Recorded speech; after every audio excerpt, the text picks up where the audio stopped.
সরাসরি আল্লাহকে নিয়ে কটূক্তি করেছে, উলামায়ে কেরাম তার বিরোধিতা করেছে, উলামায়ে কেরাম প্রতিবাদ জানিয়েছে, তাকে গ্রেফতার করা হয়েছে। কিন্তু বড় দুঃখ আফসোসের সাথে বলতে হয়, কিছু নামধারী মুসলমান সেই আবুল সরকারের পক্ষ নিয়ে মুসলিম তৌহিদি জনতার বিরুদ্ধে লেগেছে। এমনকি মুসলিম তৌহিদি জনতাকে তাদের আইনের আওতায় আনার জন্য তারা স্লোগান, বিজ্ঞপ্তি, বড় বড় মিটিং করছে। আমরা পরিষ্কার ভাষায় বলতে চাই, এটা মুসলমানের দেশ, এ দেশে কুরআন থাকবে, এ দেশে আল্লাহর বিধান চলবে, এমন কারো বাপের পেটা নেই আল্লাহর জমিনে আল্লাহর কুরআন প্রতিষ্ঠা হওয়াকে বাধা দিতে পারে। যারা বাধা দিতে আসবে, এ দেশের লক্ষ কোটি মুসলিম তৌহিদি জনতা তাদের দাঁত-ভাঙ্গা জবাব দেওয়ার জন্য সর্বদাই প্রস্তুত। যার নাম বাইতুল মামুর, আমার আল্লাহ তাআলা ওই ঘরটা পাথর দিয়া বানান নাই, ওই ঘরটা আল্লাহ তাআলা নূর দিয়া বানাইছেন। ওই ঘরটাকে এরকম ভাবে তওয়াফ করে কারা করে? ফেরেশতারা করে। কি পরিমাণ ফেরেশতা করে? আল্লাহ তাআলা প্রতিদিন ওই ঘর বাইতুল মামুর, ওই বাইতুল মামুরকে জিয়ারত করার জন্য, তওয়াফ করার জন্য আল্লাহ তাআলা প্রতিদিন ৭০,০০০ ফেরেশতাকে নিযুক্ত করে রাখছেন। ৭০,০০০ ফেরেশতাকে নিযুক্ত করে রাখছেন। এই ফেরেশতারা যারা একবার তওয়াফ করে ফেলে, ওই ফেরেশতারা কিয়ামত পর্যন্ত দ্বিতীয়বার আর তওয়াফ করা সিরিয়াল পাবে না। তাহলে চিন্তা করে দেখেন কি পরিমাণ ফেরেশতা আল্লাহ বানাইছে। তো ওই ফেরেশতাদের মধ্য থেকে সবচাইতে দামি ফেরেশতার নাম কি বলেন তো? হযরতে জিবরাইল আলাইহিস সালাম। তিনি কেন এত দামি? আহারে, ফেরেশতার তো অভাব নাই। আল্লাহ তাআলা কত পরিমাণ ফেরেশতা বানাইছেন। এত ফেরেশতার মধ্যে সবচাইতে দামি জিবরাইল কেন? আল্লাহ চাইলে তো অন্য ফেরেশতাকেও দামি বানাইতে পারতেন। হযরতে আজরাইল আলাইহিস সালামকে দামি বানাইতে পারতেন, হযরতে মিকাইল আলাইহিস সালামকেও দামি বানাইতে পারতেন, হযরতে ইসরাফিল আলাইহিকেও দামি বানাইতে পারতেন। কিন্তু তাদেরকে দামি না বানাইয়া আল্লাহ সবচাইতে দামি বানাইলেন হযরতে জিবরাইল আলাইহিস সালামকে। আল্লাহ কেন এত দামি বানাইলেন? এর কারণ হলো আমার আল্লাহ ওই আরশে আজিম থেকে বান্দার কাছে, নবীর কাছে ওহী প্রেরণ করতেন। ওই ওহীর বোঝাটা, ওই কুরআনের বোঝাটা হযরতে জিবরাইল আলাইহিস সালাম বহন করতেন। সুবহানাল্লাহ। হযরতে জিবরাইল আলাইহিস সালাম তিনি এই ওহী, যেটা কুরআন, যেটা তাওরাত, যেটা জবুর, এই ইনজিল, এই কিতাবগুলোকে বহন করে আনতেন, আল্লাহর কালামকে বহন করতেন। এই বহন করার কারণে জিবরাইল সবচাইতে দামি হইয়া যায়। আহারে, আল্লাহ তাআলা যেই জায়গার মধ্যে কালামে পাক নাযিল করলেন, ওই নামটা নিতে আল্লাহ কত সুন্দর ব্যবস্থা কইরা দিলেন, কত সুন্দর ব্যবস্থা কইরা দিলেন। আহারে, মক্কার নাম নিতে গেলে মক্কাতুল মুকাররমা, মক্কার নাম নিতে চাইলে বলে মক্কাতুল মুকাররমা। মুকাররমা শব্দের অর্থ কি? সম্মানিত মক্কা, কোনো সাধারণ মক্কা নয়। ওই মক্কাটার নাম হলো মক্কাতুল মুকাররমা। আবার মদিনার মধ্যে আল্লাহ তাআলা কুরআন নাজিল করছে, ওই জায়গাটার নাম হয়ে গেল মদিনাতুল মুনাওয়ারা। সুবহানাল্লাহ বলবেন। এই মক্কাতুল মুকাররমা এত দামি কেন, এত সম্মানিত কেন? আবার মদিনাতুল মুনাওয়ারা এত দামি কেন? এখানে আল্লাহ তাআলা কুরআন নাজিল করছেন।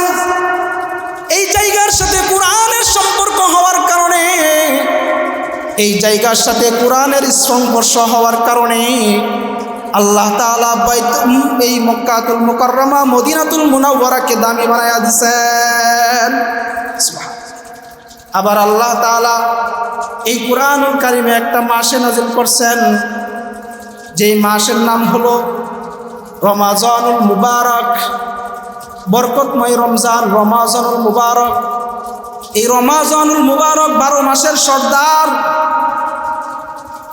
রমাজানুল মুবারককে আল্লাহ 12 মাসের সর্দার কেন বানাইলেন? কয় ওই মাসের মধ্যে আল্লাহ কালামে পাক কোরআনকে নাজিল করছেন। আল্লাহ তাআলা পৃথিবীর বুকে অসংখ্য গণিত মানুষ বানাইছেন। ওই মানুষগুলার মধ্যে আল্লাহ তাআলা সবচাইতে দামি বানাইছেন নবীগণকে। আবার এই লক্ষাধিক নবীগণের মধ্যে সবচাইতে দামি বানাইছেন আমার আপনার প্রিয় নবী সরকারে দু আলম নবী নবী মুহাম্মদুর রাসূলুল্লাহ সাল্লাল্লাহু আলাইহি সাল্লামকে। কেন বানাইলেন? মুহাম্মদ সাল্লাল্লাহু আলাইহি সাল্লামকে এত দামি কেন বানাইলেন? কারণটা কি? এই মুহাম্মদ রাসূলুল্লাহ সাল্লাল্লাহু আলাইহি ওয়াসাল্লামের উপর আল্লাহ কালামে পাক নাজিল করছেন। এই জন্যই দেখা যায় কালামে পাকের এত মূল্য, এত দাম। কত দামি দামি কাঠ, কত বড় বড় দামি দামি পালং, আবার শোয়ার জন্য খাট আপনারা কিনতেছেন। দেখা যায় ওই খাটের মধ্যে লাত্তি মারলে কেউ কিন্তু সালাম করে না, সম্মান করে না। এক একটা খাটের দাম লক্ষ লক্ষ টাকা, আছে না নাই? একটা খাটের দাম কত? লক্ষ লক্ষ টাকা। কিন্তু এই খাটের মধ্যে যদি কেউ লাথি মারে তাহলে এই খাটটাকে কেউ সম্মান করে, কেউ কি চুমা দেয়, কেউ কি সালাম করে? কিন্তু আল্লাহ তাআলার কি নিজাম, আল্লাহ তাআলার কি নিজাম! 200-300 টাকা দামের খাটের একটা রেহাল, ওই রেহালটা যখন কেউ লাথি মারে, সে যদি অবুঝ শিশু হয় ওইটাকে দৌড়ায় গিয়ে সালাম করে কি করে না? এই খাটের এত মূল্য কেন, এত মূল্য কেন? কয়টা কোরআনের সাথে সম্পর্ক। কত দামি দামি কাপড় আমরা বানাই, 500-1000 টাকার গজের কাপড় আমরা বানাই। ওই কাপড়গুলা বানায় যখন আমাদের শরীরের মধ্যে পরি, কতই না সুন্দর লাগে, কতই না সুন্দর দেখায়। কিন্তু এই কাপড়টা যদি আমার আপনার পায়ের নিচে পইরা যায় তাহলে সেটাকে কি আমরা কেউ সম্মান কইরা সালাম দেয়নি? আপনারা কেউ সালাম দেন? দেন না। কিন্তু যদি 15 টাকা গজের একটা কাপড়, ওই কাপড় যেটাকে বলা হয় কোরআনের গিলাফ, যদি কোনো ব্যক্তি এই কোরআনের গিলাফকে স্পর্শ কইরা পায়ের নিচে যদি পইরা যায়, সাথে সাথে সালাম দেওয়ার জন্য প্রস্তুত হয়ে যায় কিনা? জোরে আওয়াজ করে বলেন। এই জন্য এই কোরআনের সাথে যার সম্পর্ক হবে আমার আল্লাহ তাআলার কাছে তার দাম বাইরা যাবে। সুবহানাল্লাহ।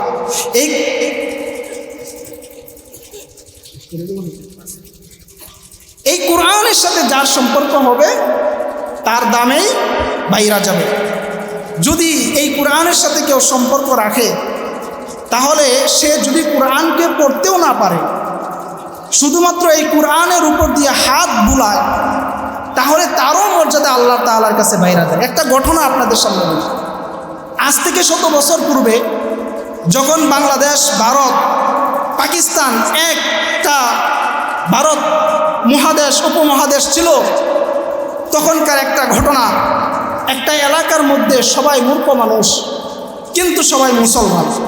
হঠাৎ করে একজন লোক সেই এলাকায় মারা গেল। মারা যাওয়ার পরে তখন এই লোকটাকে দাফন কাফন করবে, তাকে জানাজা পড়াইবে, এরকম কোনো লোক নাই, খুঁজে পাওয়া যাচ্ছে না, শিক্ষিত না, কি করবে? তখন তারা একটা কাজ করলো, যেহেতু আমাদের এলাকায়, আমাদের গ্রামে এই জানাজা পড়ানোর মতো কোনো লোক নাই, তাহলে আমরা তাকে কাফন কইরা, কাফন পরাইয়া, গোসল কাফন দিয়া তারপরে রাস্তার পাশে গিয়া দাঁড়াই, হয়তো এদিক থেকে কোনো হুজুর যাবে, হুজুর গেলে তাকে দিয়ে আমরা জানাজা পড়াই নিই। ঘন্টা ঘন্টা সময় অপেক্ষা করতেছে। হঠাৎ করে দেখে একজন মানুষ দাঁড়িয়ে আছে, টুপি আছে, কিন্তু সে আলেম না। তাকে বললো, ভাই জানাজাটা পড়ান।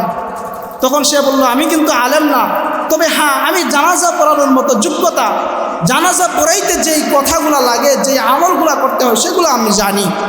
তখন লোকেরা বললো, আমরা পাইতেছি না কাউকে, আপনাকে পাইলাম, তো আপনাকে দিয়ে জানাজাটা পড়ায় নেই। তখন ওই ব্যক্তিকে দিয়ে জানাজাটা পড়ায় নিল। ঘটনা সংক্ষেপ করতেছি। তাকে যখন কবরে রাখলো, ওই মাইয়াতকে রাখার পরে মাটি দিয়ে উইটা চলে আসলো। ওই লোকটা আবার ছিল সরকারি একজন কর্মচারী। তিনি যখন অফিসে গেলেন, অফিসে যাওয়ার পরে দেখতেছে তার মূল্যবান কিছু কাগজ তার কাছে নাই। সে খুঁজা খুঁজা ওই গ্রামের মধ্যে আসলো। আয়সা গ্রামবাসীকে বলল যে, ভাই আমার বিশ্বাস, দৃঢ় বিশ্বাস যে আমার কিছু কাগজপত্র এই কবরের মধ্যে পড়ে গেছে, যদি আপনারা অনুমতি দেন তাহলে সেই কাগজগুলো আমি উঠাইতে পারি, কারণ এই কাগজ যদি না থাকে তাহলে আমার চাকরি হারাইতে হবে। তখন মাসালা উলামা ইকরামদের কাছে জিজ্ঞাসা করলে তারা ফতোয়া দিল, হ্যাঁ তোমরা কবর খুঁড়তে পারো। তখন ওই ব্যক্তি কবর খুঁড়তে গিয়া যখন কবরকে করলো, করার পরে দেখলো এই কবর থেকে এরকমভাবে গোলাপ ফুল, এরকম বিভিন্ন সুগন্ধি জাতীয় ঘ্রাণ তার কবর থেকে বের হইতেছে। সুবহানাল্লাহ। যখন এই অবস্থা হয়ে গেল, এবার ওই ব্যক্তি চিন্তা করলো, আমি এই বিষয়টা অবশ্যই জানতে চাই। ওই ব্যক্তির কবরের মধ্যে এত দামি ঘ্রাণ, ওই ব্যক্তির কবরের মধ্যে এত ফুল কেন আসলো আমি জানতে চাই। তখন ওই ব্যক্তি জানার জন্য ওই ব্যক্তির বাড়িতে চইলা গেল। বাড়িতে গিয়া তার কন্যা সন্তানকে ডাক দিয়া বলে, ওগো অমুকের কন্যা, তোমার বাবার কবরকে খোঁড়ার পরে দেখলাম তোমার বাবার কবর থেকে এত সুন্দর ঘ্রাণ আসে, এত সুন্দর ঘ্রাণ আসে। ওই ব্যক্তিটা কি আমল করতো একটু বলবানি? ওই কন্যা সন্তান বলে, না না, আমি তেমন কোনো আমল জানি না, তবে আমার বাবা একটা আমল করতো সেটা জানতাম। আমার বাবা যখন এই কুরআনুল কারীমটাকে হাতে নিত, হাতে নেওয়ার পরে পড়তে পারতো না, কিন্তু এই হাত বুলায় বুলায় বলতো, এটা আমার আল্লাহর কালাম। সুবহানাল্লাহ। এই আমলটা করার কারণে আল্লাহ তাআলা তার কবরের মধ্যে এই সুগন্ধি, দুনিয়াতেই মানুষ দেখতে পারছে তার কবরের মধ্যে সুগন্ধি ছড়িয়ে গেছে। আবার যারা এই কুরআনের সাথে বেয়াদবি করে, তারা যে বেয়াদবি করার কারণে যে কি কুফল, এরকম একটা ছোট্ট ঘটনা আমি আপনাদেরকে বলি। 2000 সালে তুরস্কে একটা ঘটনা ঘটেছিল, আপনারা জানেন, একটা ভূমিকম্প হয়েছিল। ওই ভূমিকম্পটার উৎপত্তি কিভাবে হয়েছে বিভিন্ন পত্রিকার মধ্যে আসছে, জর্ডানের পত্রিকা, এরকম তুরস্কের পত্রিকা, বিভিন্ন পত্রিকার মধ্যে আসছে। এই ঘটনা এভাবে আসছে যে তুরস্কের কিছু জেনারেল তাদেরকে সংবর্ধনা দেওয়ার জন্য, অবসরপ্রাপ্ত কিছু জেনারেল তাদেরকে সংবর্ধনা দেওয়ার জন্য একটা আয়োজন করছে, খুবই সুন্দর একটা আয়োজন। ওই আয়োজনের মধ্যে ইসরায়েলের 30 জন এরকম সেনা সদস্য জেনারেল সেখানে রাখছে, আমেরিকান 30 জন জেনারেল সেখানে রাখছে। রাইকা তারা একটা সুন্দর আয়োজন করছে। ওই আয়োজনের মধ্যে দেশের সবচাইতে সুন্দরী সুন্দরী এই নারীদেরকে সেখানে আইনা, সেখানে নাচ গানের ব্যবস্থা করছে, মদ পানের ব্যবস্থা করছে। হঠাৎ করে তুরস্কের একজন জেনারেল, সে তার একজন সঙ্গীকে বলতেছে, হে আমার সঙ্গী, তুমি কুরআনকে নিয়ে আসো, কুরআনকে নিয়ে আসো। তখন ওই সঙ্গী, সে মুসলমান ছিল, সে হঠাৎ করে আশ্চর্য হয়ে গেল, এখানে নর্তকীরা নাচতেছে, কুরআনকে এনে কি করবে? কিন্তু আনতে বাধ্য, তার অর্ডার মানতে হয়।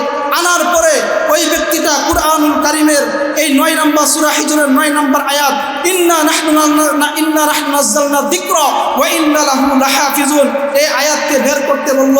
বের করে বলে, ওগো সাগরেদ, তুমি বলো তো এই আয়াতের অর্থ কি? তখন ওই ব্যক্তি বলল, এই আয়াতের অর্থ হলো, আমি আল্লাহ এই কুরআনকে নাজিল করছি এবং আমি আল্লাহ এই কুরআনকে হেফাজত করব। তখন ওই জেনারেল সেই কথা বলে অট্ট হাসি দিল। অট্ট হাসি দিয়া এই কথা বলতেছে, তোমার আল্লাহ এই কুরআনকে নাজিল করছে, আবার এই কুরআনকে হেফাজত করবে, এটা সেই কুরআনুল কারীমে বলেছে।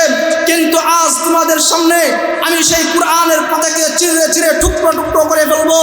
আমি দেখতে চাই তোমার আল্লাহ কিভাবে আমাকে এই কুরআন চিরা থেকে আমাকে কিভাবে বাঁচায় এবং এই কুরআনকে কিভাবে বাঁচায়, সেটা আমি দেখতে চাই। তখন সে এই কুরআনের পাতাগুলোকে ছিঁড়ে ছিঁড়ে নর্তকীদের পায়ের নিচে দিলে দিল। তখন নর্তকীরা এই কুরআনের পাতার উপরে পা দিয়ে তারা নাচতে লাগলো। আল্লাহ তাআলার আরশে আজিমের মধ্যে কম্পন সৃষ্টি হয়ে গেল। সেই নদীর পার থেকে একটা আগুনের ফুলকি বের হলো, মুহূর্তের মধ্যে একটা ভূমিকম্প হইল।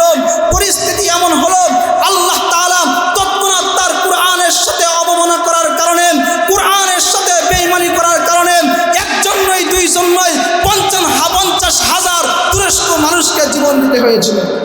এই জন্য পরিষ্কার ভাষায় আমরা বলি, আজকে কুরআনকে নিয়ে জায়গায় জায়গায় কুরআনকে বিতর্কিত করার চেষ্টা করতেছে।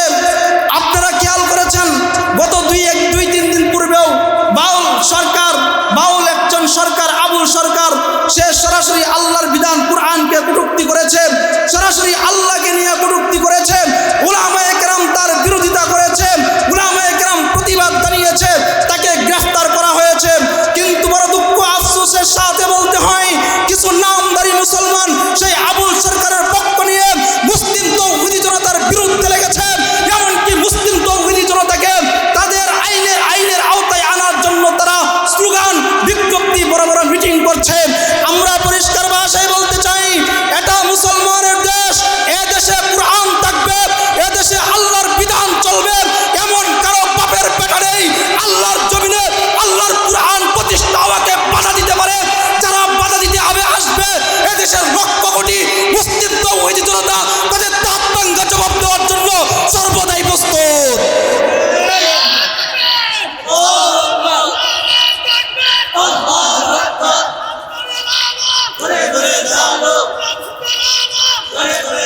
মুহতারাম হাজরিন, আরেক বাটপার আজ থেকে 100 বছর পূর্বে ইন্ডিয়া এসেছিল, যার নাম হলো কাদিয়ানি। আপনারা লক্ষ্য করেছেন ওই বেয়াদব থেকে এসেছে।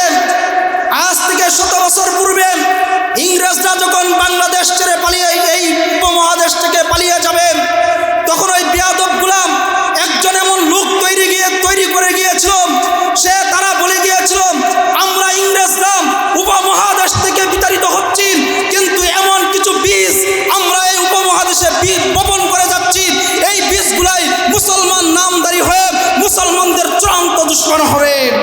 এই জন্য আপনারা দেখেছেন সেই কাদিয়ানি নিজেকে দাবি করেছে, নবী দাবি করেছে। আজকে বাংলাদেশেও সেই কাদিয়ানির পক্ষ নিয়ে আমাদের নবী সরকার দু আলম নবী সাল্লাল্লাহু আলাইহি ওয়াসাল্লামের এই খতমে নবুয়তের বিরুদ্ধে অবস্থান নিয়েছে। আমরা তাদেরকেও পরিষ্কার ভাষায় বলতে চাই, অনেক সময় দিয়েছি, অনেক সুযোগ দিয়েছি। 2024 জুলাই আগস্টের গণ অভ্যুত্থানের পরে বাংলাদেশ আর ভারতের দালালি করে না, বাংলাদেশ আর আমেরিকার দালালি করে না, বাংলাদেশ রাশিয়ার দালালি করে না। এই বাংলাদেশে একমাত্র আমার আপনার নবীর ইজ্জতকে রক্ষা করবার জন্য বাংলাদেশে আমার নবীর খতমে নবুয়তের আইনকে সংসদে অবশ্যই পাশ করতে হবে। যদি পাশ না করেন তাহলে মুসলিম তৌহিদি জনতা যেরকম আঙ্গুলকে সোজা করতে জানে, তারা কিন্তু আঙ্গুলকে বাঁকা করতেও জানে। এই মুসলিম তৌহিদি জনতা যদি খতমে নবুয়তের স্লোগান নিয়ে মাঠে নেমে যায়, তোমাদের প্রশাসন হেফাজত করতে পারবে না, তোমাদের প্রশাসন তাদেরকে দামাইতে পারবে না। আল্লাহর নবীর ইজ্জতকে রক্ষা করবার জন্য, আল্লাহর নবীর খতমে নবুয়তকে রক্ষা করবার জন্য বাংলাদেশের এরকম শত শত নয় লক্ষ লক্ষ যুবক তৈরি আছে, যারা তাদের জীবন